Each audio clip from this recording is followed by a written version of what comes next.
Halo guys, welcome back again to my channel bersama saya Hansen di sini, dan seperti biasanya setiap harinya saya akan buatkan video seputar cryptocurrency.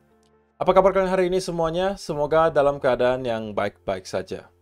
Teman-teman, dalam beberapa jam terakhir kita kembali melihat volatility yang sangat ekstrim terjadi di Bitcoin, dan kita sempat melihat Bitcoin mencoba untuk kembali break ke area lower low yang baru. Sebelum pada akhirnya tiba-tiba kembali mendapatkan rebound yang sangat signifikan. Nah, kita bakal membahas kira-kira apa yang menyebabkan hal tersebut terjadi, diikuti apa yang bisa kita expect berikutnya. So, stay tune terus sampai akhir video.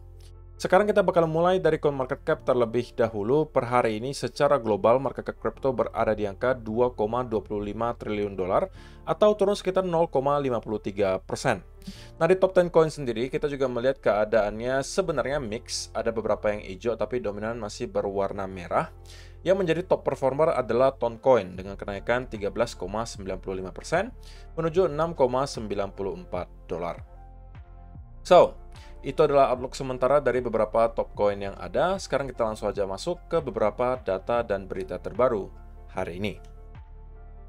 Nah, teman-teman, ini adalah yang baru saja terjadi beberapa jam terakhir, yang kemudian menjadi penyebab utama menurut saya kenapa kita kembali melihat sell-off terjadi di Bitcoin, dan kita sempat break di bawah 60.000 dolar.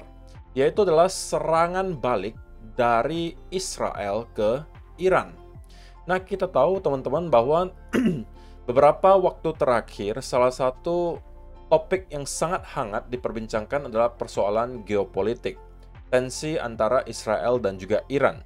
Setelah kemarin Iran mencoba untuk menyerang Israel menggunakan drones, yang bisa kita kategorikan sebagai sebuah kegagalan karena sebagian besar atau bahkan hampir bisa dikatakan semua drones yang dikirimkan itu tidak berhasil untuk memberikan dampak yang terlalu signifikan ke Israel, alias penyerangannya itu tidak berhasil karena berhasil dicegat.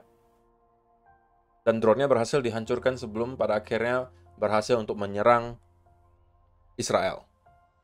Dan kali ini Israel meluncurkan serangan balik, teman-teman. Dan ini baru terjadi beberapa jam terakhir. Nah, ketika ada headline seperti ini muncul, lagi-lagi kita melihat sell-off terjadi di market karena banyak orang kemudian panic selling.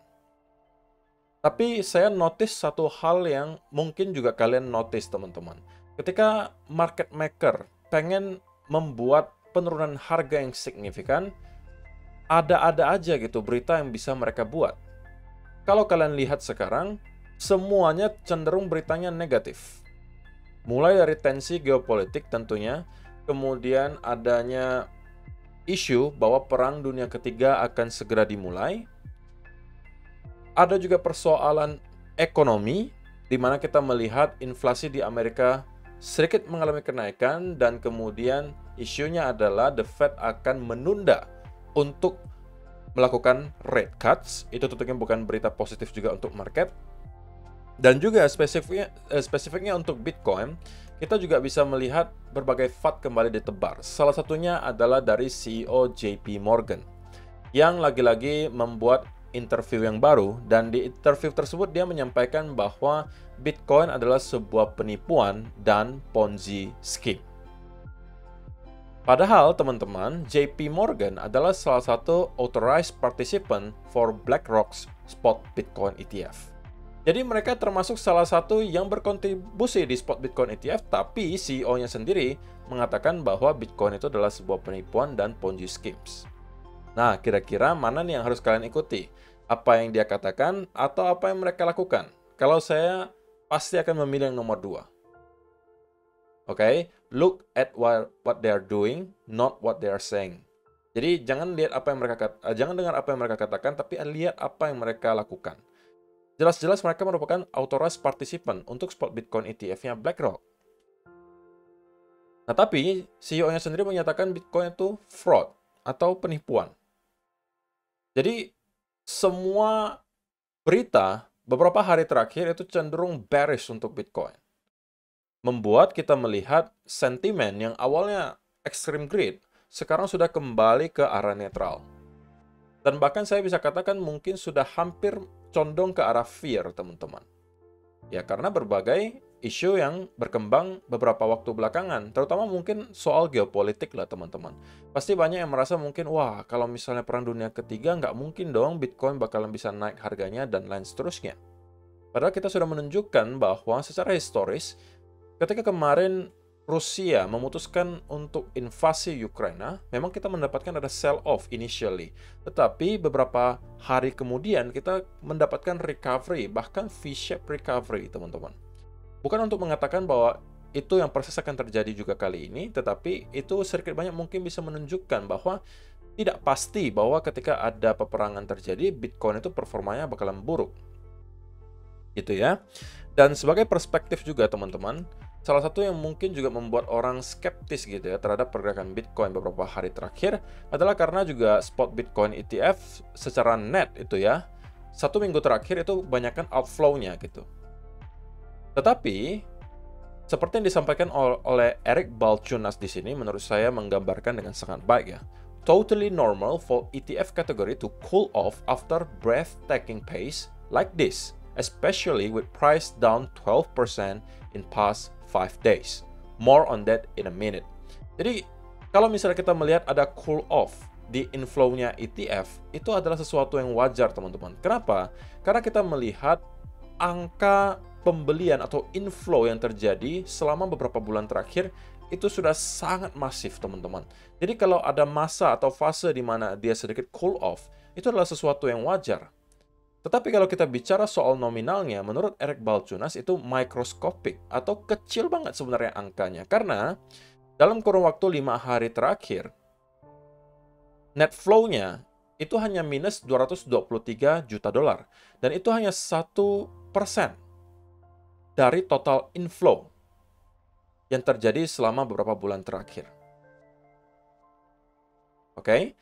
Dan juga teman-teman, that net number is still GBTC driven, as the new 9 have seen inflows of $330 million over the past 5 days, with IBIT extending its inflow streak to 67 days, which is minor miracle. Jadi outflow-nya itu bukan karena banyak yang menjual, tetapi karena memang masih didominasi oleh outflow dari GBTC, yang memang sebelum ada isu-isu negatif ini pun sudah terus mengalami outflow. Jadi yang terjadi beberapa hari belakangan hanya adalah memang inflow dari beberapa ETF lain sedikit berkurang, sedangkan sell off atau outflow dari GBTC itu masih kurang lebih sama dengan sebelum-sebelumnya, ribuan Bitcoin per hari. Jadi sebagai perspektif saja teman-teman, bahwa walaupun kita melihat ada outflow terjadi di ETF, tapi angkanya itu sangat kecil jika kita bandingkan dengan inflow yang telah terjadi selama beberapa bulan terakhir. Dan juga lagi-lagi dominannya kenapa bisa terjadi outflow adalah karena ada penjualan yang cukup besar angkanya dari GBTC. Begitu ya. Jadi walaupun teman-teman mungkin sekarang juga merasa agak fear ya, ketakutan karena melihat berbagai FUD yang terjadi di belakang layar atau di depan layar, mungkin kalian melihat berita sekarang bahasnya semua soal perang. Ada lagi Jamie Dimon menyampaikan bahwa Bitcoin itu adalah fraud. Kemudian kita melihat juga outflow spot Bitcoin ETF itu juga adalah outflow gitu ya selama beberapa hari terakhir. Mungkin itu membuat kalian sedikit skeptis gitu. Tetapi sekali lagi yang terjadi di sisi yang lain juga perlu kalian pertimbangkan. Apa itu? Pertama, kita sebentar lagi sudah akan melewati Bitcoin halving. Yang kedua, kita melihat keran uang institusi telah dibuka. Spot Bitcoin ETF dari Amerika Serikat itu telah diaktifkan dan sudah bertransaksi selama beberapa bulan terakhir. Demand-nya terus ada. Yang ketiga, Hong Kong ETF juga telah di-approve. Bahkan tidak hanya di Bitcoin, tapi juga di Ethereum. Dan kita juga melihat bahwa para paus Bitcoin di belakang layar, seperti yang kita sudah simak di video kemarin, itu terus melakukan akumulasi. Tidak ada yang berbeda dari itu. So, saya pribadi sebenarnya tidak terlalu khawatir, teman-teman. Kalaupun kita memang akan drop lagi ke area yang lebih rendah dari ini, bagi saya itu justru adalah peluang untuk membeli. Karena sekali lagi, kalau misalnya kita bicara soal investasi, teman-teman, yang hanya perlu kita tahu adalah apakah aset yang kita investasikan sekarang, dalam kurun waktu beberapa tahun ke depan, angkanya atau harganya apakah akan lebih tinggi daripada sekarang atau tidak. Kalau jawabannya iya, maka itu harusnya akan menjadi investasi yang baik.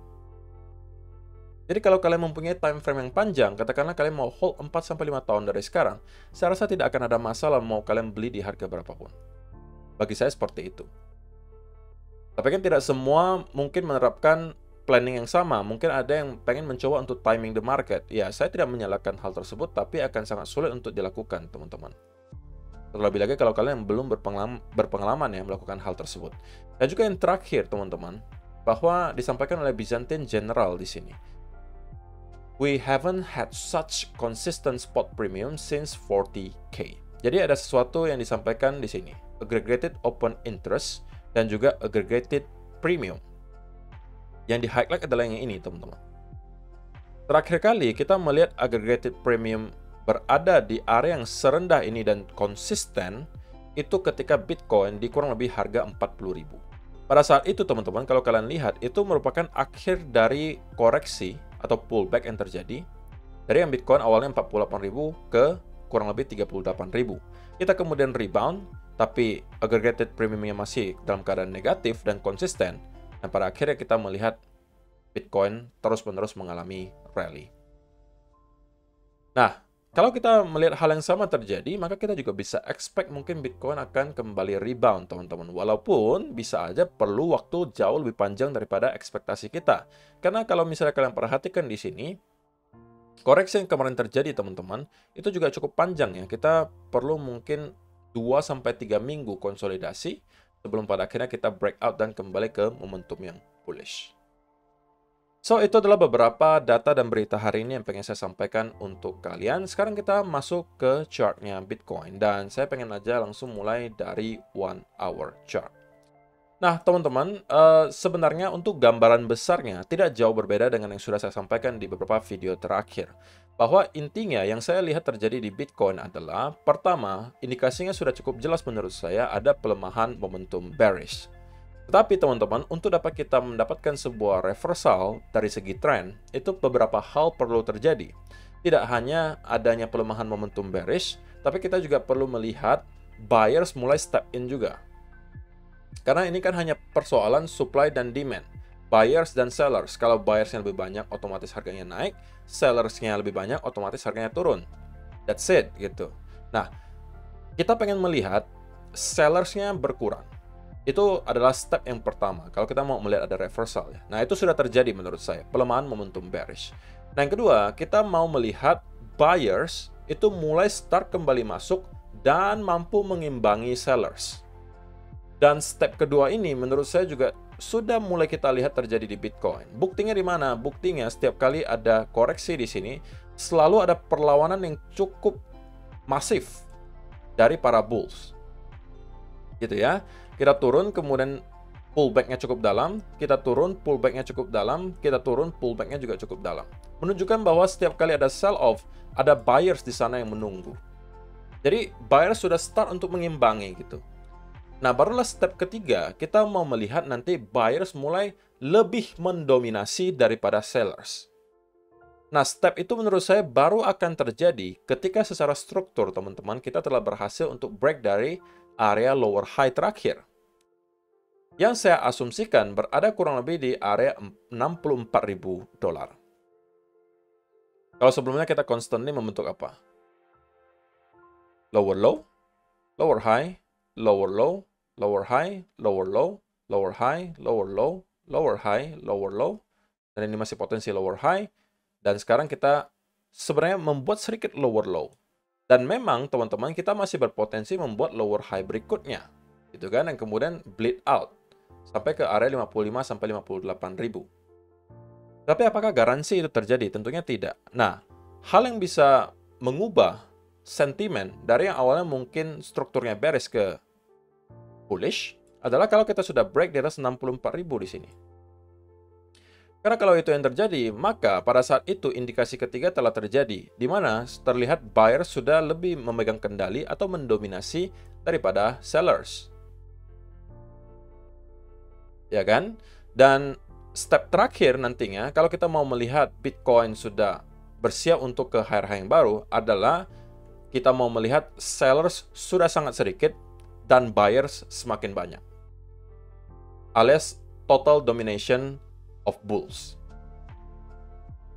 Dan itu bisa kita lihat mungkin ketika sudah break di atas 64.000 atau lebih baik lagi 66.000, kemudian kita start mendapatkan konsolidasi. Nah, konsolidasi ini artinya apa sih gitu kan? Nah, secara simpelnya teman-teman, kita bisa artikan konsolidasi itu berarti market sudah dapat menerima harga tersebut. Dan itu biasanya adalah pertanda bahwa kita hanya beristirahat sejenak dari perjalanan sebelumnya. Artinya apa? Kalau perjalanan sebelumnya itu naik dan kita konsolidasi, ya kita berada di rest area sekali lagi. Dan melanjutkan kenaikan setelahnya. Karena kan kita awalnya dari kenaikan. Rest area, naik lagi. Sama, kalau misalnya kita sedang mengalami penurunan, dan kita konsolidasi, ya, seperti ini. Seperti ini kita berhenti sejenak untuk kemudian melanjutkan perjalanan. Itu. Jadi, step yang sangat penting yang menurut saya perlu dilakukan oleh Bitcoin sekarang adalah untuk mampu break dulu di atas area 64.200-an kurang lebih, dan setidak-tidaknya mampu stay di atas area tersebut.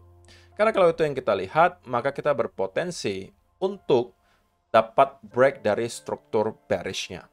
Tetapi menurut saya baru akan benar-benar kita melihat ada dominasi dari para bulls apabila kita sudah sempat atau berhasil untuk break di atas area $66.000 dan start untuk mendapatkan konsolidasi.